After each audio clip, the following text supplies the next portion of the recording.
BN galas tugas pastikan orang muda keluar mengundi.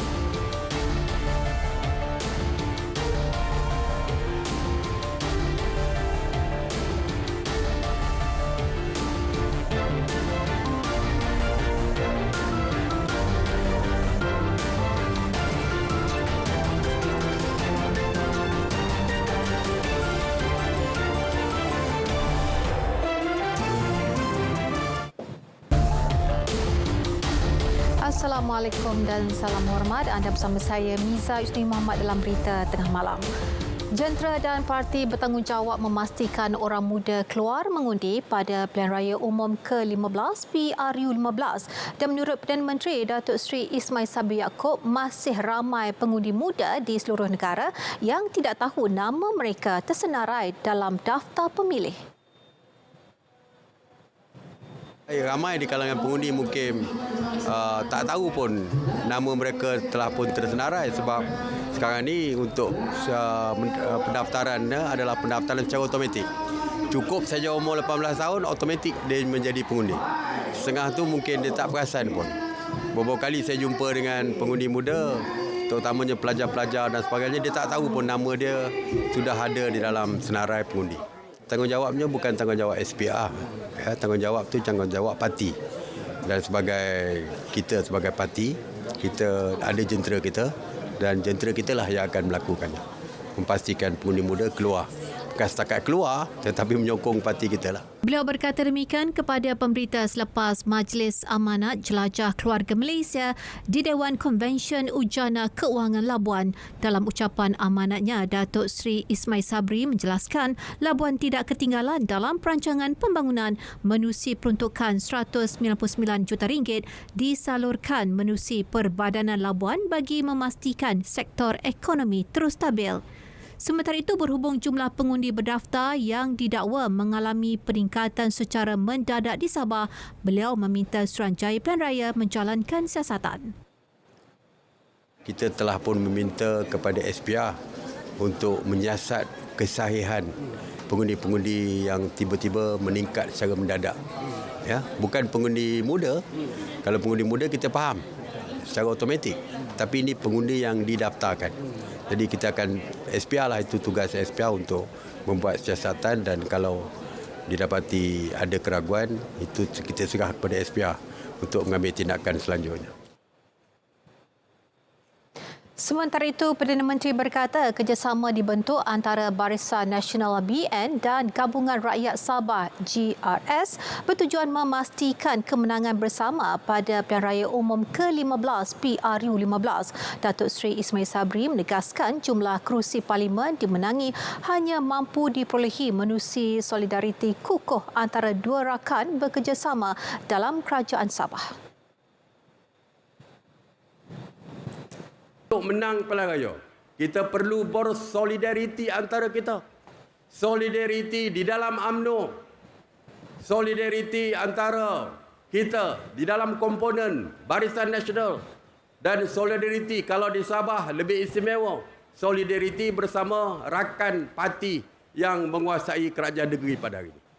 Kita masuk bertanding tujuan satu saja. Nawaitu kita satu saja.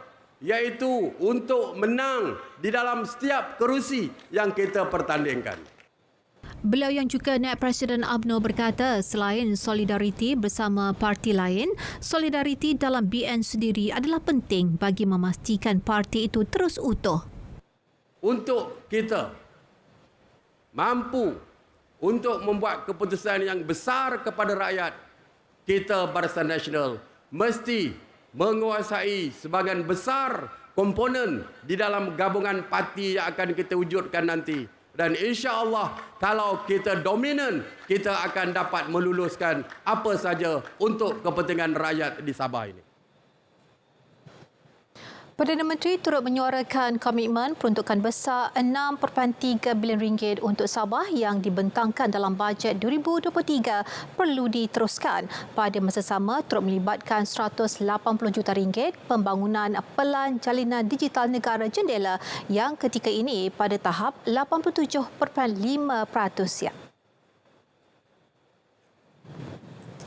Seperti di Kimanis, Perdana Menteri menjelaskan projek naik taraf Jalan Bukit Manggis dan pembinaan Masjid Kedua Pekan Bonggawan bernilai RM131 juta juga bakal memberi manfaat kepada puluhan penduduk di kawasan berkenaan. Masjid kita luluskan berjumlah RM4 juta. Jalan yang dipohon oleh MOH 20 km 127 juta. Beliau berucap pada majlis perasmian program Gelombang Biru Barisan Nasional Zon 3 dan gimik pelancaran projek naik taraf Jalan Bukit Manggis dan projek pembinaan Masjid Kedua Pekan Bonggawan di Kimanis. Pelancaran Gelombang Biru Barisan Nasional Zon 3 melibatkan Parlimen Kimanis, Sipitang, Beaufort dan Papar telah disempurnakan Pengerusi BN Datuk Seri Dr. Ahmad Zahid Hamidi. Sementara itu, Pengerusi Pasukan Khas Jihad Tangani Inflasi Tan Sri Anwar Musa mengingatkan kepada pemborong dan peniaga supaya tidak mengambil kesempatan dengan menyimpan bekalan barangan bagi tujuan meraih keuntungan ketika musim pilihan raya umum ke-15 PRU15. Beliau kesal dengan aduan yang diterima pihaknya berhubung perkara berkenaan dan justru satu mesyuarat akan diadakan Selasa ini bagi mendengar maklum balas agensi penguatkuasa termasuk Kementerian Perdagangan Dalam Negeri, Koperasi dan Hal Ehwal Pengguna.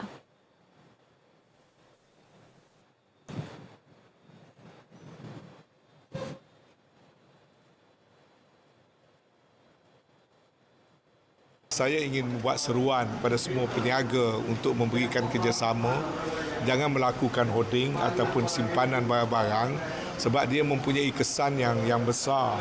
Bila bekalan kurang, rakyat tetap nak beli juga barang yang sama. Jadi dia sememanglah rakyat akan membayar dengan harga yang mahal. Tapi cara sedemikian tidak baik. Tidak baik kerana pertama dia menyusahkan orang ramai.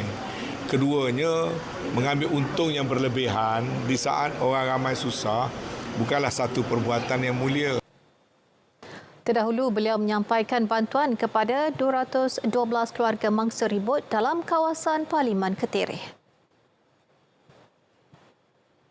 Kementerian Pembangunan Usahawan dan Koperasi KUSKOP umum peruntukan tambahan RM50 juta bagi skim pembiayaan online tekun spot tahun depan. Menterinya Tan Sri Nur Omar berkata sebagai permulaan, tahun ini 10 juta telah diperuntukkan bagi membantu usahawan dalam talian mengembangkan perniagaan. Kita tengok perniagaan atas talian. Perniagaan atas talian ni mendapat sambutan dan juga melibatkan ramai usahawan. Maka Tekun telah pun kenalkan satu skim sebab kita nak galakkan, nak bantu usahawan berniaga atas talian ni. Beliau berkata demikian selepas merasmikan seminar keusahawanan Tekun Nasional Parlimen Shah Alam, Kota Raja, Kapar dan Kelang.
Kecemasan, boleh saya bantu? Encik, ada motor aksiden lah dekat sini, Encik. Langkah gajah kot. Encik, ada kebakaran lah di alamat 5 Jalan Tembikai Shah Alam. PGO dari FRT Shah Alam didapati tiada kebakaran berlaku di sini. Over.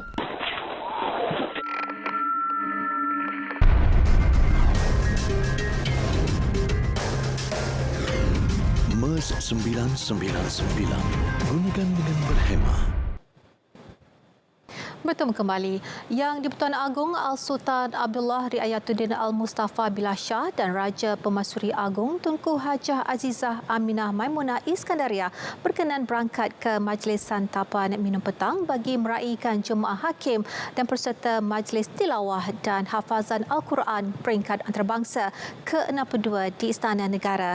Majlis diadakan di Dewan Utama Istana Negara, dihadiri 36 peserta dari 28 negara termasuk Iran, Mauritius, Jordan dan Belgium.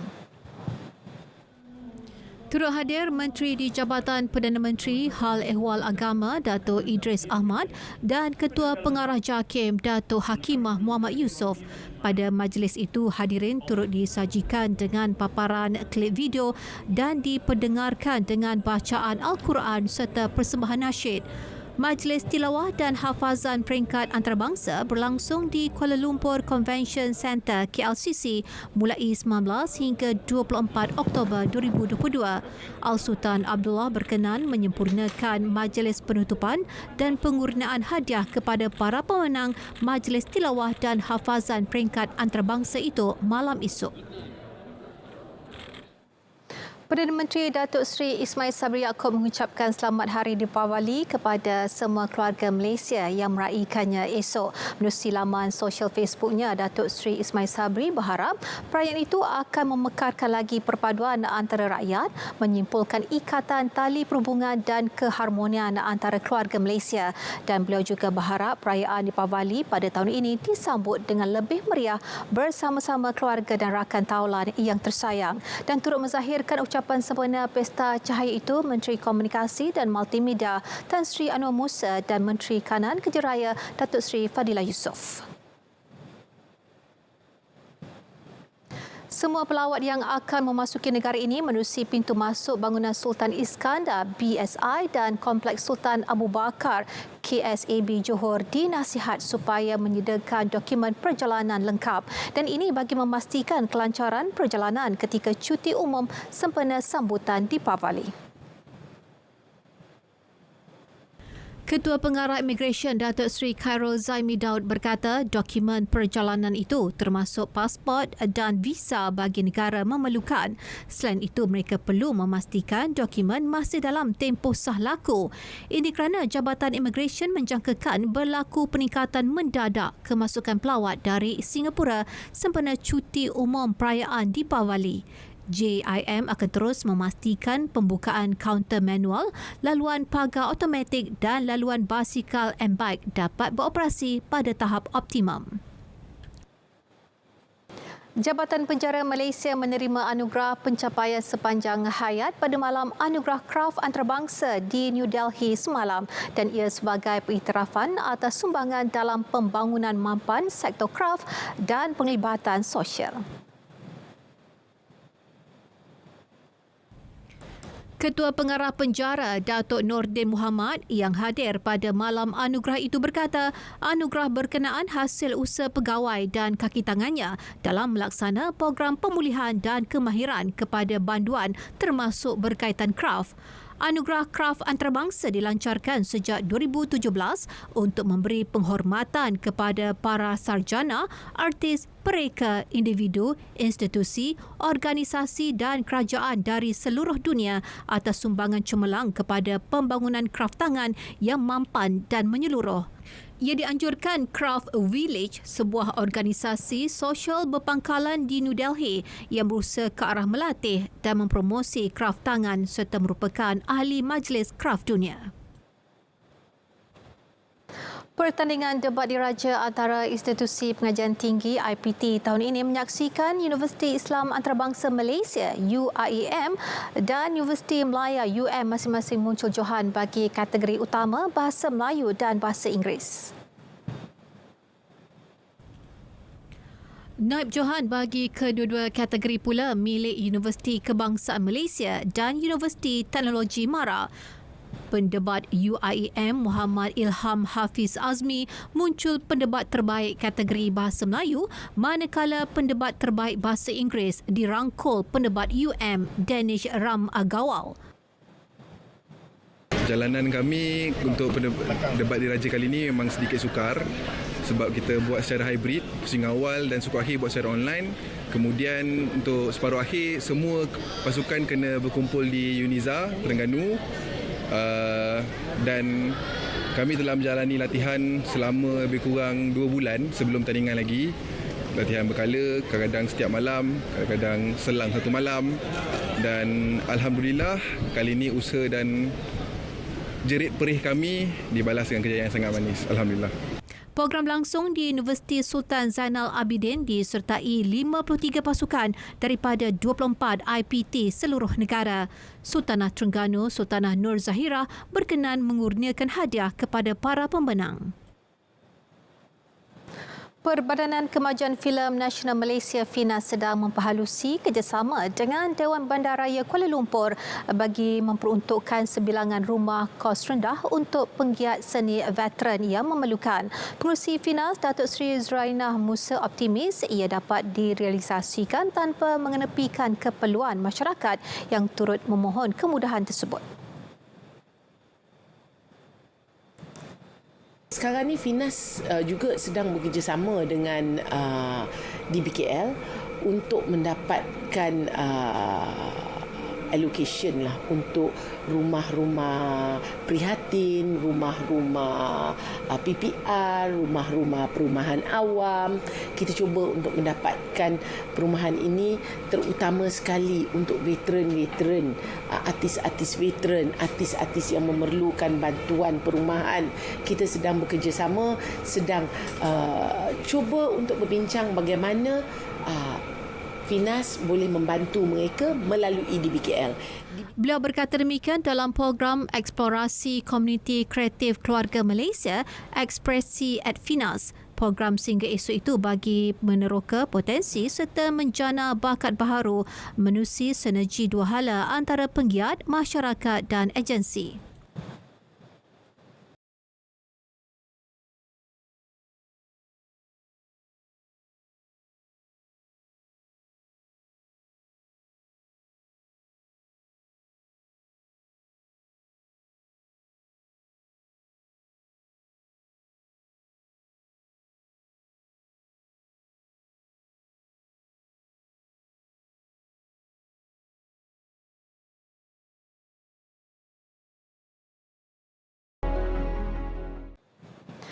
Baik, walaupun merupakan isu global, namun perubahan iklim mampu memberi kesan langsung kepada rakyat Malaysia. Namun, adakah impaknya benar-benar difahami masyarakat? Dan adakah kita bersedia mendepaninya? Laporannya telah disediakan oleh wartawan Muhammad Ashraf Ishak sempena sambutan Hari Tindakan Iklim Antarabangsa esok.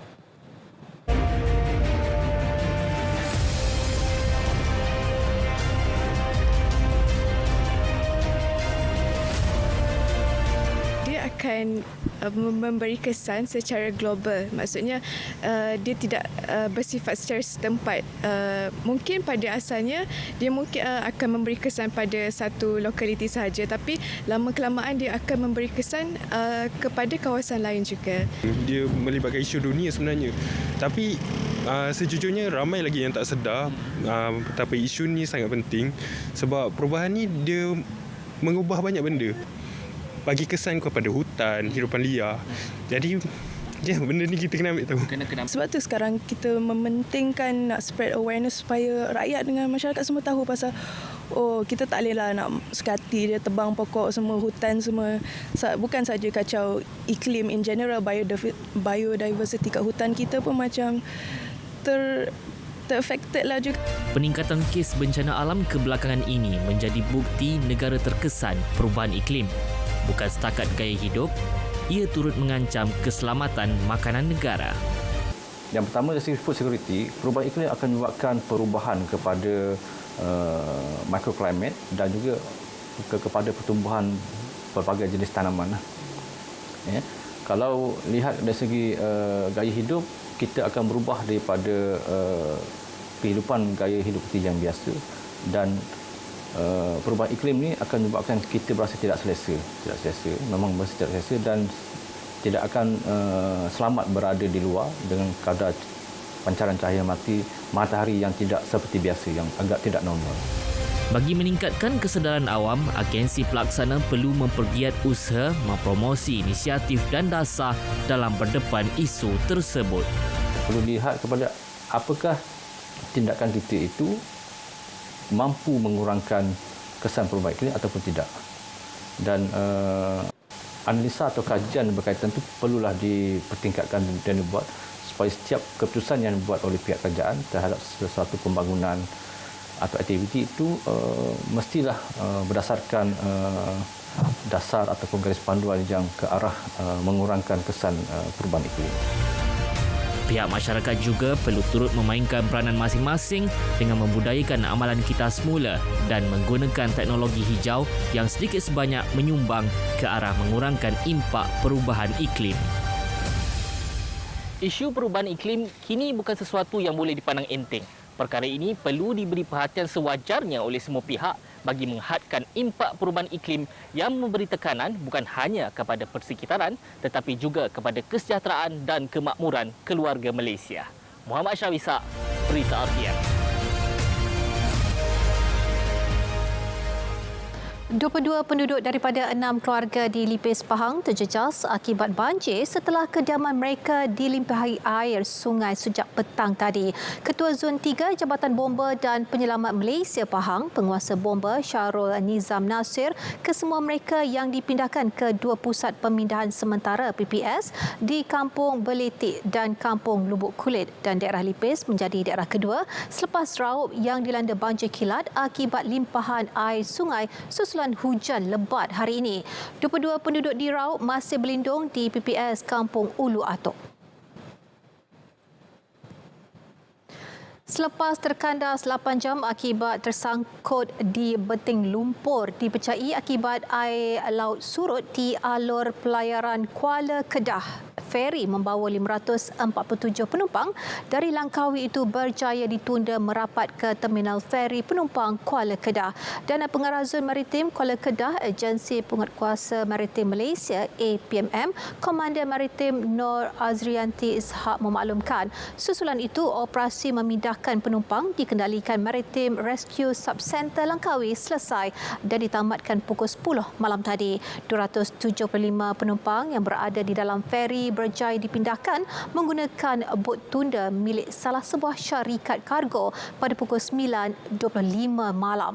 Terdahulu 272 dibawa keluar secara berperingkat petang tadi menggunakan bot perkasa 1224 APMM, bot ronda PSC 19 Polis Diraja Malaysia serta bantuan nelayan tempatan. Beberapa deretan bangunan kedai 2 tingkat di Jalan Stesen Bas Lama Sungai Petani Kedah musnah dalam kebakaran petang tadi. Dan menurut saksi Nazirah Rosli, dia menyangkakan asap biasa dan tidak sedar ada kebakaran berlaku sehingga dimaklumkan rakan untuk selamatkan diri. Nazirah yang bakal menghadiri majlis convocation di Universiti Malaysia Perlis 15 November depan tidak sempat menyelamatkan jubah konvoynya. Sementara itu, penolong pengarah bahagian operasi kebombaan dan penyelamat JBPM Kedah, Penguasa Kanan Bomba 1 Muhammadul Ihsan Muhammad Zain memaklumkan pihaknya menerima laporan kejadian kira-kira pukul 4.37 petang. Jentera dan anggota bomba dari Balai Bomba dan Penyelamat BBP Sungai Petani dan Aman Jaya serta bantuan bomba sukarela mengawal kebakaran. Tiada kemalangan jiwa dilaporkan. Seorang wanita warga Mas maut dalam kemalangan selepas kereta dinaiki terbabit kemalangan dengan sebuah lori di Jalan Sri Lanang, Kluang Johor tengah hari tadi. Ketua Balai Bomba dan Penyelamat Kluang, Penolong Kanan Penguasa Bomba, Muhammad Fauzi Mat Nor dalam kenyataan memaklumkan mangsa Ungku Zaidah Mansur, 72 tahun, disahkan meninggal dunia di lokasi kejadian. Dua lagi mangsa yang berada dalam kereta sama iaitu pemandu Mat Yunus Dal, 71 tahun dan seorang kanak-kanak perempuan mengalami kecederaan. Pemandu lori Wong Suhin, 61 tahun, juga cedera.